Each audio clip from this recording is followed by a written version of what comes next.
Yummy! Nasa si Ate Donita. Yummy! Yum, yum.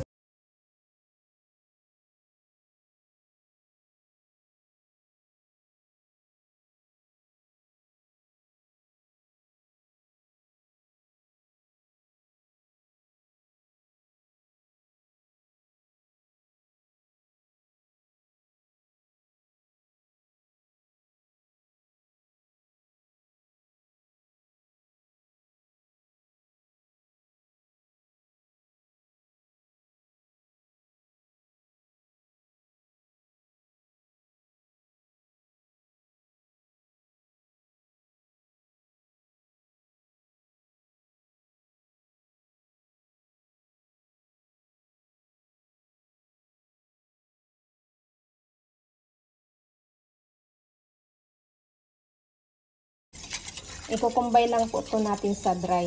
So, mix muna natin. Huwag masyado. Ngayon, ilagay ko na po dito yung dry. Tapos, ipaghalo lang po natin to guys.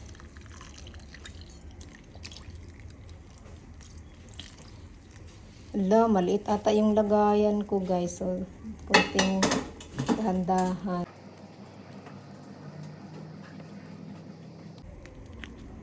So, idagdag ko tong natitira. Ayun. So, mix lang natin. Pero wag masyado kasi hindi din po maganda yung masyado mo mamimix talaga.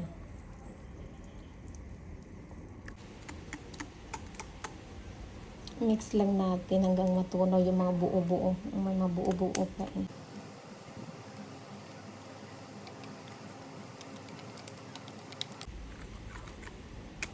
Ayun, natutunaw na lahat. So, itabi muna natin to mga 15 minutes.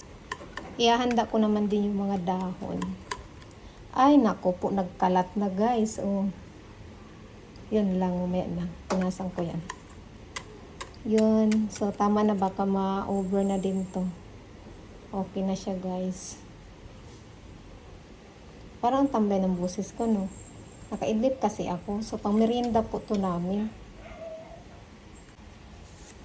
So, ito na, guys. Para naman mapil natin. Mapil po natin na batang 90s. Kami po kasi noon.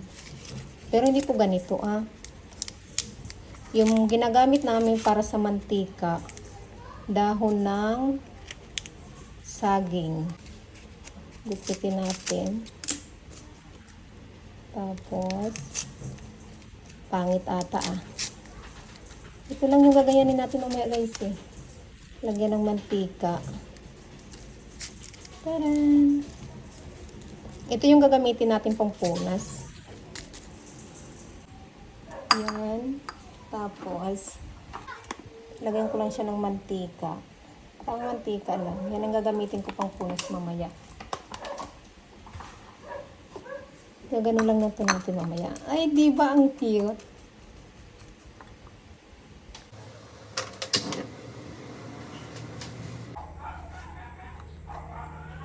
So, ayun mga kanaki. Pakita ko muna. Pwede na siya lutuin. I-try natin. Sana maayos. Kasi hindi naman ako dito magaling nito. Oy. So, ito na yung ginawa ko kanina. Ito yung pampunas natin. So, ganito yung mga batang 90s. So, yun. Binibili lang to namin noon. Kasi hindi siya malapad yung luwag.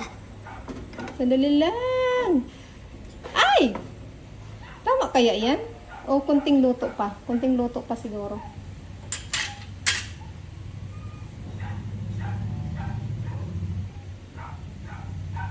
Noon sa amin, may mga sunog-sunog kunti yan. Luto na kaya to? Nagdagan ko pa nga. Okay na siguro to. Try natin yung iba.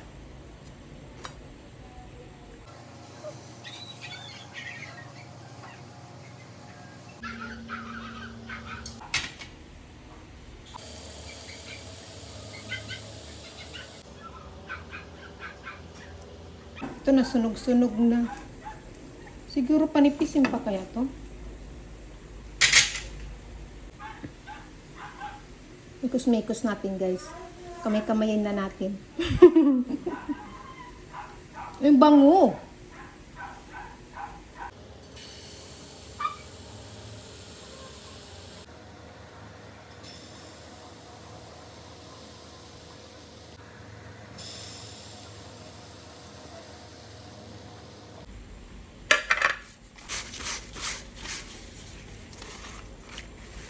Ito yung gagamitin natin pang tali mamaya. So, ganyanin lang to natin.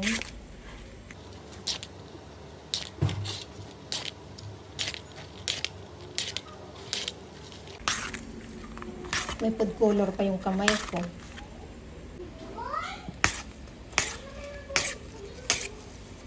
Ilang sukat-sukat na to, guys.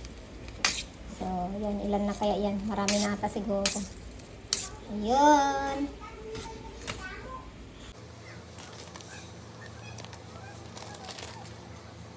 Tapos ito naman yung star margarine to. May nabili kasi ako sa palengke. So ito yung gagamitin ko na lang. Lalagyan natin to ng star margarine dito. Tapos i-roll lang po natin yan ng paganon. O diba?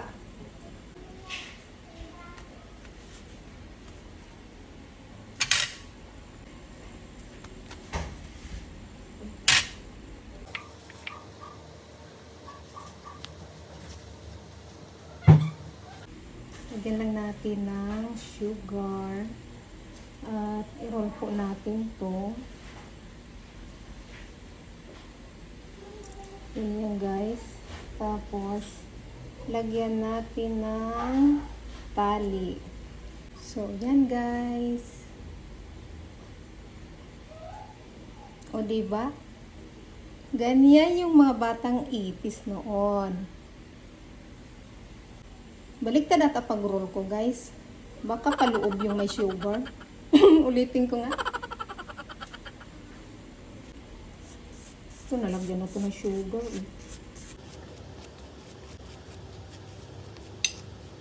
So, gusto namin ito noon yung maraming star margarine, pati asukal.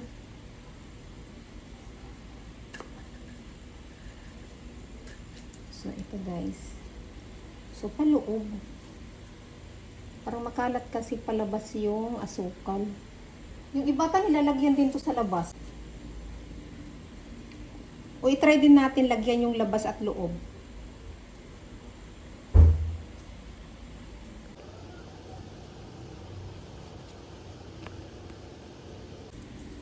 Mainit pa. Kaya mabilis natunaw yung star margarine. So, ito lagyan ko din yung likod.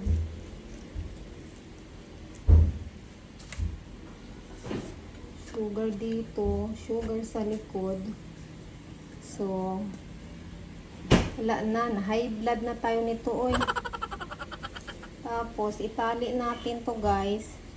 Ganun na lang kaya natin kasi mahaba yung pangtali. Tapos guys, ito na, pwede na natin to ibinta. So, ipagpatuloy ko lang to guys. O, diba, nakagawa na ako. Hulaan nyo to guys kung ano to. Makapal nga yung gawa ko eh. Noon, nung mga bata pa kami, ang ninipis yan eh. So, yun guys. Magmerienda po tayo guys.